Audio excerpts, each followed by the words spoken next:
10 ఏళ్ల బీఆర్ఎస్ పాలనలో అవినీతి తప్ప అభివృద్ధి లేదన్నారు కిషన్ రెడ్డి. ఇక్కడ దోచుకున్నది చాలక ఢిల్లీలోని లిక్కర్ స్కామ్ లో దోపిడీకి పాల్పడ్డారని ఆరోపించారు కిషన్ రెడ్డి.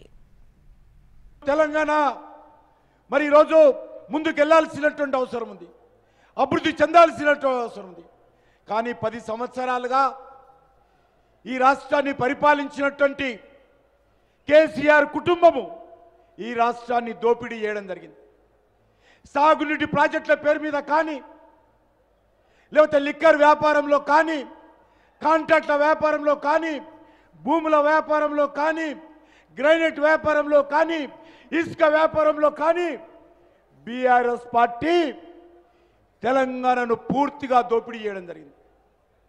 చివరకు ఏ రకంగా ఉందంటే తెలంగాణను దోచుకున్నది సరిపోలేదని ఢిల్లీకి వెళ్ళి అక్కడ బీరు బ్రాండీ వ్యాపారం పేరుతో అక్కడ కూడా అవినీతికి పాల్పడినటువంటి చరిత్ర ఈరోజు కేసీఆర్ కుటుంబాన్ని సందర్భంగా మనం చేస్తున్నాను.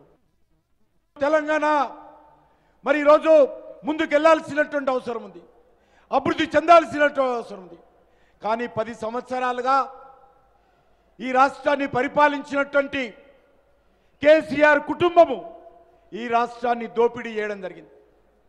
సాగునీటి ప్రాజెక్టుల పేరు మీద కానీ, లేకపోతే లిక్కర్ వ్యాపారంలో కానీ, కాంట్రాక్ట్ల వ్యాపారంలో కానీ, భూముల వ్యాపారంలో కానీ, గ్రైనేట్ వ్యాపారంలో కానీ, ఇసుక వ్యాపారంలో కానీ బీఆర్ఎస్ పార్టీ తెలంగాణను పూర్తిగా దోపిడీ చేయడం జరిగింది.